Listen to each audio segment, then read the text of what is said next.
does not necessarily reflect the views of WSIC.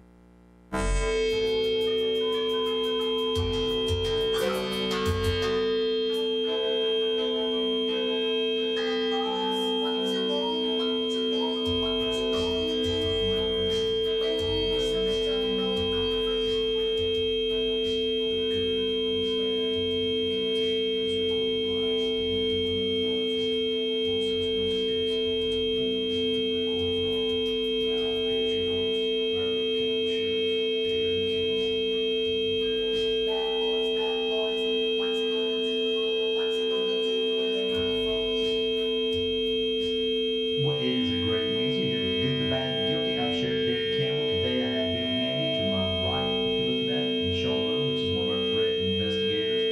Detectives will be joined today to come over to school safety. But it's glad to have everybody back. It's good to be back. I think you were gone. I was gone last week. I had to do a little teaching. But I hadn't heard good things that Matt's listening. We don't get too much credit. But I was here that they've done. It was him and Adam, I believe. Was it? I don't know. I guess I should watch it. I could see that working. I can't remember who it was. We should pre-show credit. Was it from the We did. You see all these papers? We did pre-show credit. I know. I think it was actually Captain Adams from the jail come over. And, yeah. I think that's what they did. But I heard great things out of it. So I'm glad everybody's joining us. And if you would today, obviously you can call us. We love people to call in 844-STUDIO-4, which translates into 844-788-3464. Streaming video to WSIC News app, and also you're available on iOS and Google Play for our podcasts and things like that. And you can look at us on Facebook. Hey, Live. I think we got one watcher, which is you. that's me so far. Yeah, I'm watching this. So feel free to comment, and we love calling. So, Bill. We need like 1-800-JOE Dojo. Right, Joe? I like it. Yeah, I mean, it's clean. It's easy. You should pitch that. I can't suggest that. What? Well, it would I'm sure the boss man's watching. It would look bad. You think? Okay, Joe. Let's see. You think the boss man's watching us? I don't know. Why did you ask him to call in? Okay. Justin, If you're listening, we need to speak to you about changing up the phone number to Joe's Dojo. Well, I don't know about all that. I'm just gonna say, I listen. You listen to the mornings. They got a great program. You got to listen to a lot of good things, a lot of different things, a lot of things to keep you involved. We need local news. A lot of stuff that that some of the local stuff, print media doesn't carry, but they get around. I'm pretty impressed. See, and before me and Bill's gotta get shown, me and Bill full disclosure, we're coughing and sneezing and everything with all the pollen running around. So you being from New Jersey, that don't affect you. No, I've already talked to Sean. He's well medicated today. I forgot to take my Claritin this morning, and I will say that I was traveling here from the sheriff's office, coming the back way behind Statesville High School. Although I guess it's the oak pollen fronds. Yeah. It looked like tumbleweeds literally blowing across the baseball field this way. So for those of you that hard bid from the Carolinas are affected by pollen, 'tis not the day to be outside. 'Tis not the season. Yes, 3M filters are a premium at Lowe's, absolutely. Well, Bill, I know today we're going to talk a little bit about, it seems like everybody watching the news, there's threats from an active shooter, church safety classes, to showing your job, and also Heather Little investigator Heather Little is, y'all are sort of the cutting edge on threat assessment for the school and law enforcement in general. So that's going to be a long, drawn out conversation. So to get us to the first break, listen, feel free to jump in anytime. I think, Bill, we're going to hit the press releases. Yes, sir. First, and then we'll get into that. Yeah, so listeners, if you have any questions about any of our threat assessment programs, we're going to try to drill down in today a little bit of our Church Shield class, just because of the time, the international things going on. We've had a couple incidents here in the county over the last month or two. So if you're interested in church security or site security surveys or anything like that, Sheriff, you give them the information again, they can call in, and we'll be glad to take your questions. But we have been very busy as an agency. I know this is the time of year when we're out and about. And yesterday and today, several of our deputies were involved with the Special Olympics, bringing in the Flame of Hope. So really, really great. We've been with Special Olympics now for 18 years. I know it's been quite a while. It is a great thing. It is a great organization. We are honored to work with Special Olympics. But today, our CERT team actually were in their combat uniform or their duty uniform, if you will, and actually ran the flame in. So if you want to see some of those photographs, go to our Facebook page. And I know they've got them on Instagram as well. So if you want to see those, see our men and women who are proud to serve, please go look them up. We're proud to have them. And one of our classes, Sheriff, that we've talked about now, the date is rapidly getting upon us for sign up if you want to take part in our RAD course, which is our Rape, Aggression, Defense training taught by women for women. Please give us a call at the Sheriff's Office. The class is rapidly filling. We do have some space available, so if you give us a call, 704-878-3180, ask to speak to Sheriff Campbell or myself. We will make sure that you get signed up. The training will take place at our new training facility. We've changed buildings. We're no longer at Monticello, the old Monticello School. We're now at the old Gardner Webb building, located at 1714 Wilkesboro Highway. If you are not familiar with Statesville, if you'll take Highway 115 through Statesville, go under Interstate 40, just as basically it turns into Highway 115. In the road will fork. You'll have We have one got State Force Credit. yes, it's right there. It's right next to the state. That was what I was looking for. Thank you for saying that. It's right next to the State Employees Credit Union, so right across the street from Food Line. So if you're interested, here again, this is one of those classes. And Sheriff, I know you and I have had the great fortune to come in quickly and for just a few moments observe the class. And what a neat way to see older citizens, younger citizens, maybe I guess you could say more quiet citizens learn to use their voice, learn to become empowered, use the tools that our instructors show you that you can defend yourself with. Oh, absolutely, and it's great for especially girls. When we first started, was girls going back to school. Those are going to be away at home for the first time, so that sort of got it started. And that's been one of the programs. And Sean, I think you're involved with it as well. No, just Heather. She is one of the instructors, and she said that they've had like 12 and 13-year-olds all the way up to senior citizens in the class here recently. Yeah, yep. Heather don't practice on you, does she? No, just maybe Chase. Chase, her husband. Yeah, well, it is a good thing. We hear a lot of good things. So if you're interested, Yep. reach out to us. And let me give the dates right quick again. It's Saturday, April 27th, 2024, from 8 a.m. to 5 p.m. I think maybe we'll provide some lunch, some snacks, water, things of that nature. And then on Sunday, April the 28th, from 2 p.m. to 5 p.m. is when they actually do the practicals, when you get to come out and apply some of the things you learn. So I know Joe's telling us we have just a few short time before our first break. Wow, it's gone fast. But last Saturday was our second week of our volleyball tournament. This coming Saturday will be the third week of our volleyball tournament from 8 a.m. to 2 p.m. at Statesville High School.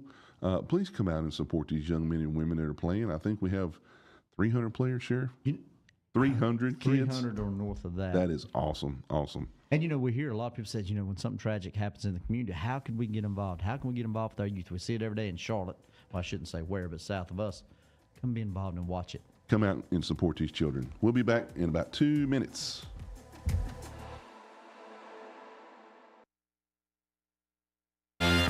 There's more of The Good, the Bad, and the Guilty with Iredell County Sheriff Darren Campbell on the way from 105.9, 100.7.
100.7 WSIC.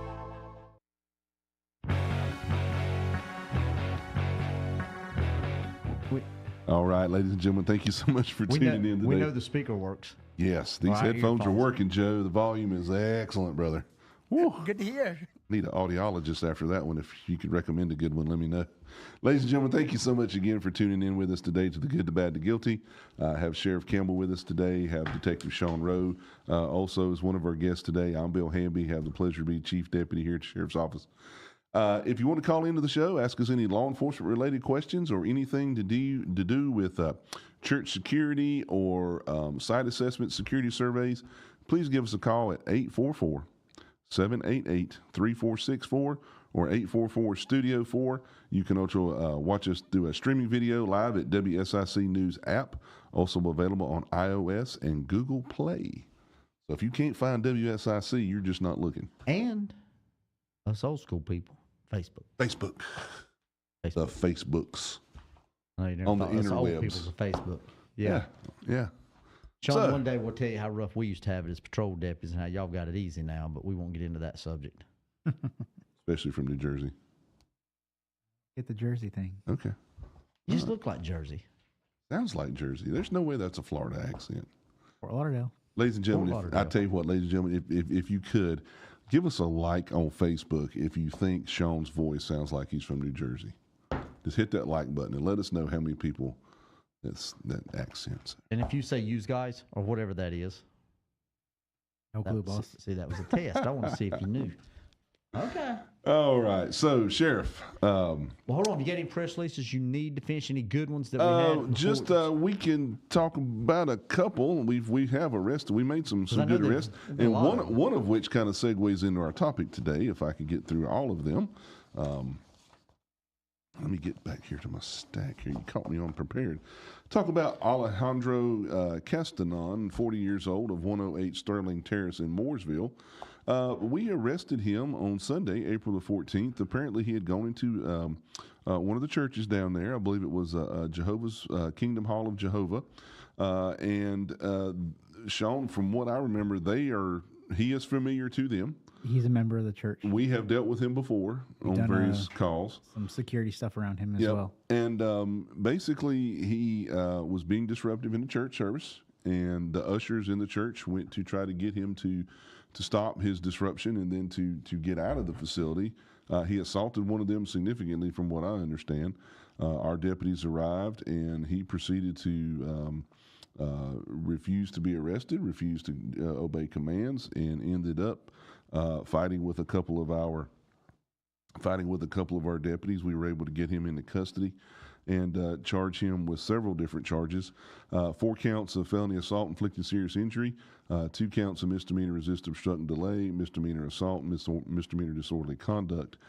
He was placed under $105,000 bond by Magistrate Nethkin. So he is still in the Iredell County Detention Center. So And what I think about that, they had been through the training. I mean, we have had some security issues down there before, so y'all had spoke to the church. Church was aware of some of the things. I guess that y'all had sort of helped them, some of the members, to be aware of if something like this happened. Yes, sir. It was a couple of years ago. We went down there and did a site assessment for him and some additional training. They decided to let him back in the church, from what it seems, and yeah. So based upon always something. So based upon the training, they reacted as if they like we had taught them to. They tried to de-escalate the situation. They tried to get him out of the church and keep him from bothering other folks in the church service. And this training came about, Sheriff, is part of what we call our Church Shield class, Yes. which is one of the things that when you ran the first time in 2014, I believe part of your platform was we would have safe schools, safe churches, and safe places of work. Absolutely. So at the time, the North Carolina Sheriff's Association had kind of come out with some training, and when you became sheriff, you were aware of it, and you told us to take the training and add to it and ramp it up and get the information out to the churches. When I think Sheriff Association, we talk about, first of all, we're talking about the North Carolina Sheriff Association. When you get these things mailed, to join and be a part of it, I'd encourage you to do that. Because they provide so much training for us that we're not responsible for. So, Absolutely. yes, to answer the question, they basically had a church shield type, I don't think it was actually called that, Right. but church training thing that we was able to build off of and tailor fit to our communities. And it has been a huge, huge success, even not just the churches and the site surveys, but also breaking down to pushing in the active shooter situation in that, so as we've done. So, yes, absolutely. And not only that, they do a lot of the firearms laws, the misdemeanor confinement program for us. They do a lot of the Statewide disaster relief. Yeah, and our Faith Watch was sort of spun off that with the pastors and make sure we communicate stuff to our churches where they get out to their membership and their security teams. Absolutely. In fact, I remember, Sean, I don't know if I've ever told you this story. I remember sitting in his office, and he's like, guys, it doesn't do us a bit of good as an agency to have this information if we can't get it out to our communities. So I was able to kind of pick the program up from Randy Cass, who's one of our retired investigators who kind of took the program up and ran with it.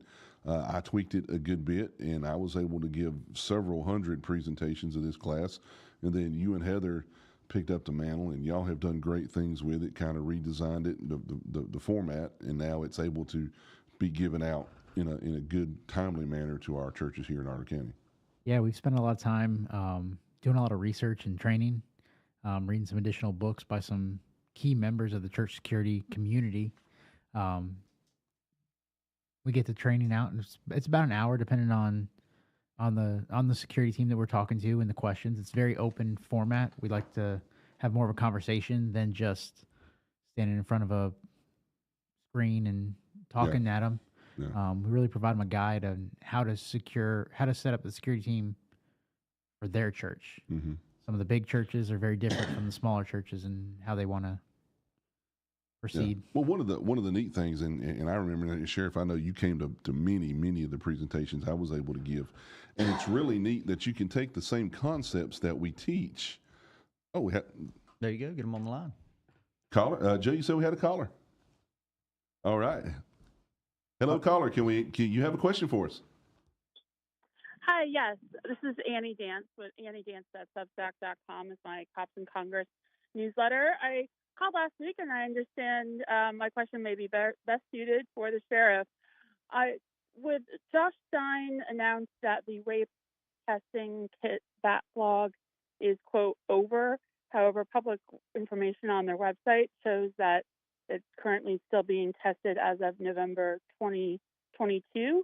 I'm curious on your comments. And thoughts on it? Do you really think that it's over? I couldn't hear exactly what she was talking. Dropped out. Ma'am, I believe you said that the sexual assault kit testing backlog. Correct. Sorry if my connection's a little choppy there. Yes. Do you believe that Josh Stein's comments stating that it's over is accurate? Because public information shows otherwise. I have not read or looked at the public information. I mean, I assume anybody, until they prove me wrong, I'll take them at their face value. So I do know that they've been working on the sexual assault kit backlog for years now. I sure hope for all the victims, if they publicly come out and said that they're caught up, and there will be more because they're still going to process, but if they truly have caught them up for those victims, I hope it'll help lead a lot of successful prosecutions and be a lot of bad guys that's been skating along that'll be taken off the street with it. So I have no reason to doubt it, but I've not seen the evidence that you may have. Their website states that it's currently being worked on of November 22, that there's still testing being done. That shows on the DOJ's own website. So that's part of my reasoning for bringing that up. But that's helpful. I think that's a valid point. They've got to get them done. They've been working for years saying they're going to get this backlog. A lot of people's campaigned on that. There's been a lot of money put there to have the funding to work these backlogs. So they need to be completed and help for some successful prosecution for our district attorneys and get some closure for these victims. Absolutely. Thank you, sir. Hey, thank you for calling in. We very much appreciate it. Thank you, caller. So, Sean, you were talking about reading the books and getting the things out. And Sheriff, you were talking about the way that we were able to get this information out. And basically the concept is, in one of the examples that I like to use, Sean, I don't know if you guys do use it or not, but you have a baseball glove, you have a welder's glove, you have a golf glove. You know, they're different kinds of gloves, but the number one mission of that glove is to protect the hand. So what works at First Baptist Statesville may not work in, you know, small Methodist church in Love Valley, may not work in large church in Mooresville. You know, you have to be able to tailor it to your budget. You have to be able to tailor it to what the leadership of the church wants. You know, so you kind of have to tailor it. But the way you guys teach it now, whether you have a $1,000 budget or a $5 budget, you can still put some of the concepts into play. Absolutely. We go over all of that, and we specify that your budget is going to dictate what you want to do. We use communication. Some churches have a big budget and everybody's got a radio and an earpiece and all kinds of stuff, versus, hey, we're just going to text back and forth because we don't have enough money to do anything like that. So we tailor it to your church and what your leadership wants. And the capability. So if somebody was listening and said, you know, I wonder, should I do that for my church? Or maybe we're too small, or we already know that, as far as the latest, of course, I know y'all get the latest statistical threats and things that's happened. Why should we call and ask you to come do a threat assessment for our church? Because you can always be better. We can always help you. If you already have a security team, we can help increase its capabilities. If you don't have a security team, we can help you get started. And it's free. That's the main thing. And you receive some, if something was to happen, you receive some training free of charge. We don't do anything. Absolutely. I think, Bill, as far as the threat, we've done over 400. I know it was unbelievable amount of church congregations we've done. Yeah, well, I know before I gave it up, we were well over 500 churches representing over 400 classes given. We're averaging 2 a week right now.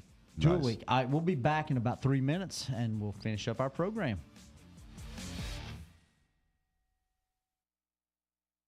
Stay with us. We'll have more of the good, the bad, and the guilty after this short break on 105.9, 100.7 WSIC. Local starts here.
100.7 WSIC.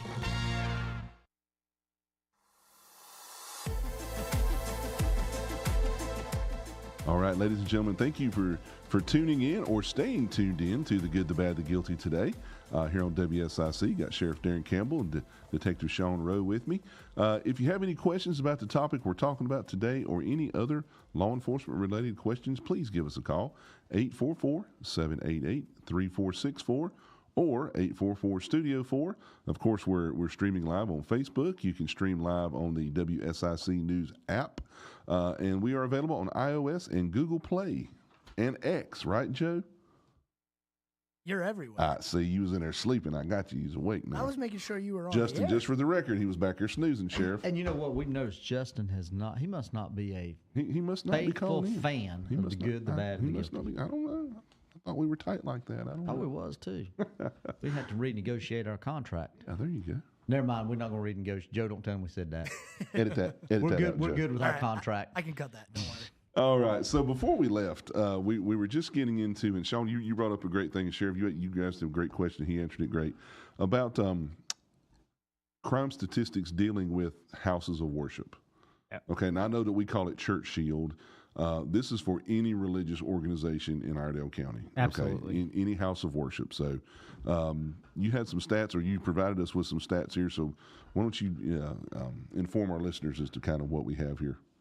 So in between 2012 and 2022, there was 59 attacks at places of worship, which resulted in 79 deaths and 83 injuries just here in the United States. And violent crime or violent attacks tripled between 2018 and 2019. Wow. Sheriff, do you remember a time when we were growing up, when we were younger, that no one would have ever thought about touching a church or doing anything at a church or to a church member? Oh, you better. Yeah. In church, no. Yeah. Everything was safe. That was a safe place to go. And still, I feel overwhelmingly it is safe here. I agree totally. But we do have isolating issues and threats and things, just like I say, we won't say the church, but, just a robbery of a person that was affiliated with the church. Yes, But sir. that was the purpose of it. Yes, sir. So, we've had things with the city. I know at daycares, because you got to remember, there's a lot of daycares at churches too. Mm-hmm. And you've got, and without going into to naming, but we have had groups here in Iredell County as of late. Normally it's 3 or 4 people, and I know that they've gone to now at least, 4 churches, Sheriff? 4 or 5. Right. sir. 4 or 5. There's 2 different incidents on 2 different dates where these groups had gone in. Now they've gone in with an agenda, and where they were either asked to leave or were recognized, and the church security that we Yes, sir. trained basically approached them and said, "No, we're not having that today here at our church." And they knew who to left. call us. Yep, They knew that. They knew to call the sheriff's office.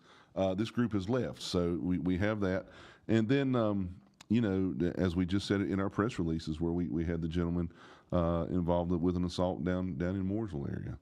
So one of the things, Sheriff, and I know that you and I have had many a conversation about this, and it seems to be the focus of the attack, whether it's the violent incident to a person at the church or wanting to use an attack on the church to push another agenda.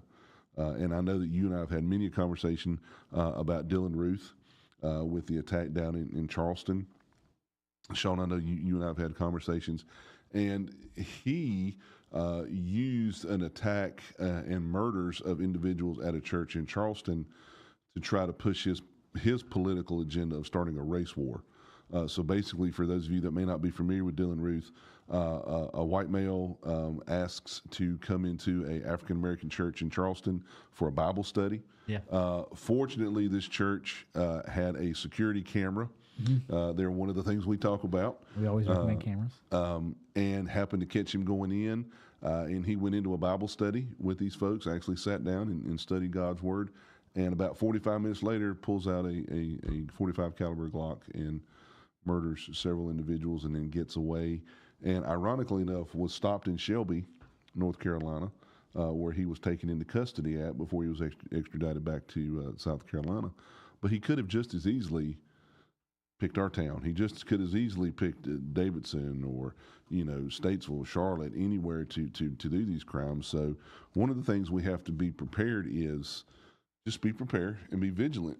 And Sean, one of the things that you focus on is we talk about the four main areas: threats of mass violence and actions of mass violence, general crime, and Sheriff, you talk about this constantly about commodities crimes when you talk about the economy going down, how churches can be soft targets for air conditioners and heat pumps and catalytic converters on church vehicles. You've talked about that many times. Medical reasons why you should have your team first aid trained, and then some other reasons behind crime. So, Sean, if you could take a minute, or Sheriff, you could jump in with him, because I know you guys talk a lot, and maybe touch base on those areas. Well, I was going to say one thing we missed, and a lot of it, or can be, is you never know what goes on behind closed doors with people in your church. Domestic violence is a huge one. That was a Southern Texas shooting. Absolutely. And end up, how many did he kill? He killed a pile. 17? Was it 17? I think it was 20 something. Yeah, it was like 20-something, 26. Okay. Yeah. Heather did a whole case study on that. And see, and then you end up having murders at homes, and then they go to church because the church is such a rallying point for everybody. But, we talked about that on child custody issues, Yes, sir. things that in church you never know. But domestic violence and what goes on behind closed doors is a big indicator, or at least I don't guess an indicator, but a cause of this. Yeah, but there's a lot of indicators there that you may or may not see. Yes, sir. And we covered that during right. the class. We covered all the reasons why people commit these acts, and domestic violence is in there, and we talk about it. And we make some recommendations to the security team and to the pastor about how they can make sure they're in touch with their congregate. And I know you. I know what you're going to go ahead. I know what you're going to say. One of the things that we do bring up, because Sheriff, you bring up a great point. A lot of our pastors do pastoral counseling at the church. They do, and they do marriage counseling. They do dating relationship counseling. They do child counseling, all sorts of things as part of their duties as pastor. And if you make somebody mad, like say you have a couple, you brought up domestic violence, and one of those members or one of the two in that couple is the problem, and the pastor has to kind of maybe say, hey brother, you got to go, or you got to stop doing what you're doing. Now that person is not, they're still mad at their spouse maybe, but now they're mad at the pastor. And one of the things that we talk about, Sheriff, and I know one of the ones that you always like to point out, was pastor parking. Put a sign. That's exactly where you're at. Yeah, and so it's little things like that until you look at acts of violence or trying to prevent violence through the eyes of law enforcement, you would never think. And I know, Sean, you've had some great comments about folks going, "Oh, I never thought of that. Never thought of that." We just did one last week where we were like, it was the pastor and the pastor's wife had a parking spot, and we recommended they take those signs down.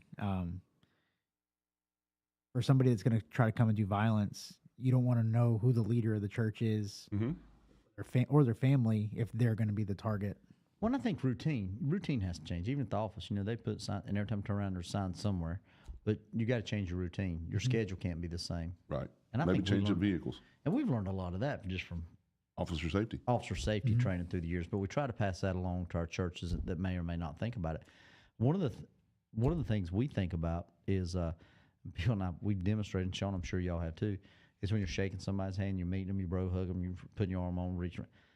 It's not just because we like huggy, it's because a lot of it. You can pat somebody down if you know what you're doing without them even knowing that you're doing it. Body armor is becoming more and more prevalent in these events as well. So if you're shaking somebody's hand, tap them on the back. Right. An officer knows, hey, listen, we do that all the time at the office ourselves. So we know exactly what body armor feels like. But you're right. You can you can almost search a person just by been up close and seen, and that's we demonstrated on a couple pastors one time. Knowledge is power. Absolutely. You got to know what's coming to church, and you hate that we're to that point. But I'm glad that y'all, or you and Heather, and everybody that's done the teaching, has really took the this is a small thing from the Sheriff's Association and built and built and built. Yes, sir. To now to be such a high demand, and I wish other agencies would help do some of it, but I don't. Right now, we're doing everybody, even some recommended out of county. Yeah, I know that we have had requests from out of county agencies, and of course on those we've never denied them. You've always talked to the sheriff and asked if we could come over and make them aware we were coming. And I know I've gone to Rowan County a couple times, went to Alexander County one time. So we will travel. So if listeners, if you are in the periphery of Iredell County and this is something of importance to you or your house of worship, please give us a call at the sheriff's office, and we'll make arrangements to hopefully make it happen for you. But We'll be back in about 30 seconds. So if you want to call us, 844-788-3464. We'll be back in I've about. never seen the like as far as he's from New Jersey or whatever. Yeah. Are you from We're New checking, Jersey? but we'll be back in about 2.5 minutes. Check those likes.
#1059 100.7 WSIC.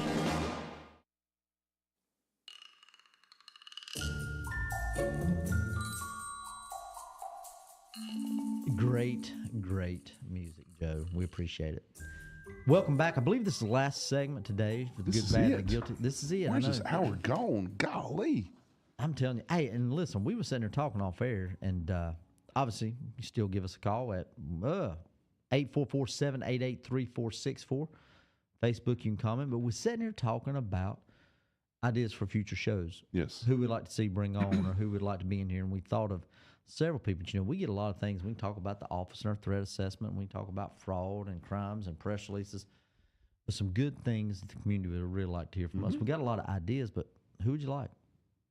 Put them in the comments. Shoot us an email. Absolutely. Email us. And Call who would the like to be on radio here? station. Or Hit even us up subjects. on Facebook. Yeah. Because there's so much things right now, Sean. Y'all see, especially, you know, Bill and I, we've talked about D.C., the things we're seeing from overseas, our southern border, how it impacts really our churches and if there was going to be a terrorist attack and things like that. And it's sad we've had to incorporate that into y'all's training, but we've seen it firsthand in D.C. that those are the kind of people that are here. So if people has a good idea, we suggest a lot of names that we could sidebar conversations. But anyway, for our last little bit, Sean, I believe there was some, and just to let you know, your detective partner texted me and said she thinks you'll be able to survive without her, or you're doing fine. I'll tell her I said thanks. I think she probably heard you. He ain't gonna say nothing. But either way, some law changes or wherever you was at, just to wrap up. I mean, and some of the stuff you have there in front of you to make sure we get out to the public. Yeah, so one of the laws that changed this year is General Statute 14269.2, which allows you to carry your firearms in churches if it's also a school, as long as there's no school functions pretty much going on. Yeah. Now that doesn't apply to a public school that holds church, like has a church in their gym or their cafeteria on the weekends. It has to be the actual church Correct. that holds a school. Correct. And Sheriff, I know you were very instrumental in that. I remember when this came up with one of our local churches here in Statesville, when security, it was you and Miss Rena Turner, House Rep Turner. It was Rena Turner and Senator Sawyer. Sorry, but the big one I've got, he carried the flag, and that was Jeff McNeely. He took it and Representative McNeely, and I think his show's 11 o'clock on Mondays here, so tune in for that. But, we had that, and I think the governor vetoed it 2 different times before finally was able to override, or part of it was override the governor's veto, which come along with also other things that we had added on, which absolutely our Senator Vicky and Mitchell and Gray and all them help was now in law enforcement facility, county buildings can carry concealed weapons, okay? But law enforcement never could. So, I know. Imagine that, right? So the girls up front, some of the ones that does our Mooresville office, sometimes there may be not an officer in our Mooresville, so we work for legislation to allow them with consent. A police department can do it, but now if they want their civilian employees with a valid concealed carry, can actually carry in a law enforcement facility now. They should have that right, and they do have that right. Should be a no-brainer. It's their Second Amendment, same as it is everybody else. Absolutely. And so we really got that. So hats off to our legislators. I know typical we hear, most time we hear bad stuff, but we've got some good ones here that help us. No, and when it was brought forward and the loophole in the law was kind of revealed itself, I guess you could say, because of the way that this one particular church interacted with the school and its church. You guys jumped on it, and I know the Sheriff's Association did a lot of research in it. You did a lot of research in it. As you said, all of our representatives, and it seemed like it was a great idea, and then it kind of got stuck. Well, my thinking is like in legislators and most people, and everybody I've talked to here, if you're in church, you have the right to protect yourself no matter where you're at. Should you have to have that precaution or that protection? No. But times have changed. But a bad guy's not going to worry about it. No. Right. No. And you've heard me say it, and I'll probably get in trouble for it, but how you stop a bad guy with a gun? It's a good guy with a gun. Or guys or gals. Guys or gals. That's Absolutely. right. And it showed, the Texas shooting, some of those we've seen, the congregation, those are trained security teams that were able to take out an assailant that come into, and I cannot remember if it was a domestic issue. It was. But Sutherland Springs was a domestic issue. Yep. And he was able to kill the perpetrator before he killed anybody else. Just by the training, the way the evacuations, there again, it comes back to it, and I know you're going to say it, and I'll hush, but what are you going to do with your people maybe in a wheelchair? What are you going to do with your kids in the church? What if the little old lady that sat there for 114 years is not going to move till church is over? No, we cover that in the class as well. So, setting up safety zones for your people, There you go. evacuating them or locking down if necessary. It all just depends on how your church is set up and what the incident is.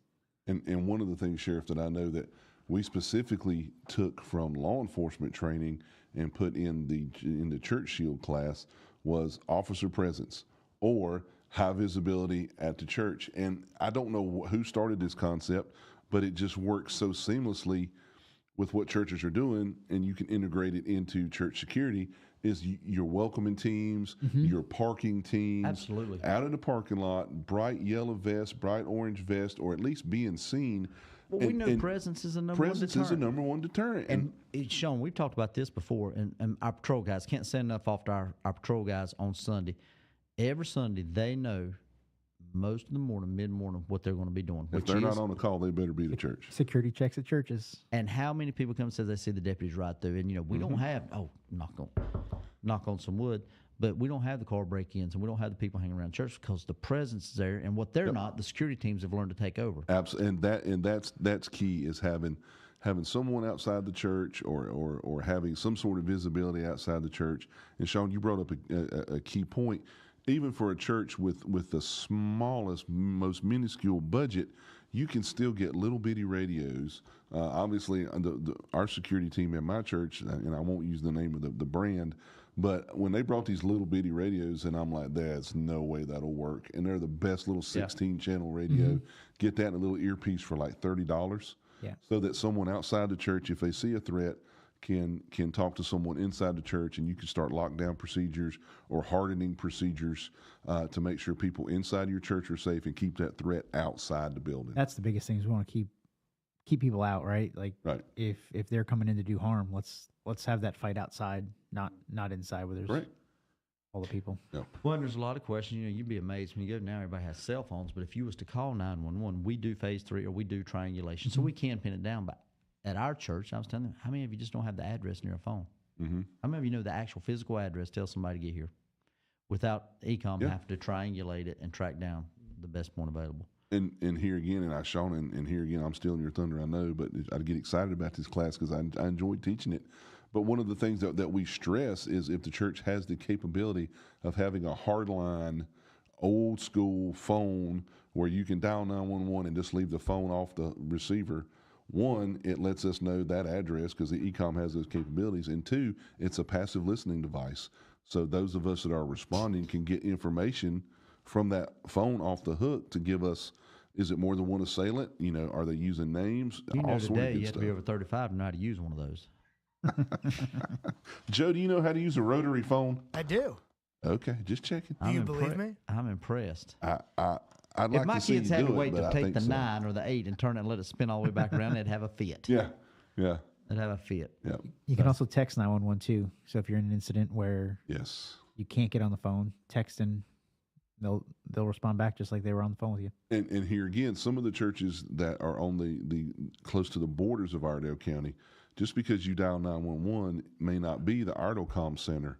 It might be Alexander County. It might be Rowan County. Maybe Mecklenburg County. Right. So, Sheriff, to your point, you need to know the physical address of your facility. It'll save time. Yeah, it just saves time instead of having, as you say, we can triangulate and they'll transfer the call, of course, but it just saves time if you know that address. Little points to it is I'm sure y'all won't draw into the facility, sort of where things at to put somewhere where we know, just like we do it to schools. Yes. But I got a question. Yes, now, sir. this is something I'm probably either going to get in trouble or we're not going to try it. You're talking about texting 911, correct? Uh-huh. Could you FaceTime 911 if a communicator wanted to see what the situation was there and monitor it? I have no idea. I don't. Should we try it? I don't can. know. I would almost do it, but I'm scared to tell ecom without, because it says this would definitely be so one for all the thousands of people that are That's going to try to watching. FaceTime ecom. Please don't do that, ladies and gentlemen. Please don't do that. It is National Telecommunicator Week. It is National Telecommunicator Week. But it's a good, think It's about a it. good thing. It's a good question to Because ask. there is technology out there now. There's even drone, not that we use it, but you can actually call, and it's out there where you can call a communication law enforcement, and they can actually send a drone to monitor the situation when officers get there. Oh, I just read about that. There is. Mm-hmm. Now, I don't know what all kind of legal and property protections that's, and stuff that is. It's just like body cameras. But, think about it. You could FaceTime, turn your camera around, set the phone up, and monitor the whole situation, have it relayed to responding officers. Yeah, no, I think that's a great Sort of idea. what we've got with the schools now with, we do. I mean, Yeah, we can get in on to the school security cameras. which a lot of people don't. I mean, we advocated. Bill, you was down there in Raleigh. We was one of the only ones Yes, in the sir. state that had the ballistic shields, SROs, the cameras to respond to our schools. I mean, we're way advanced on that. So, Yeah. Sean, we have got about 2 minutes. So when's your next I class? guess your contact information? We have our next class tomorrow night.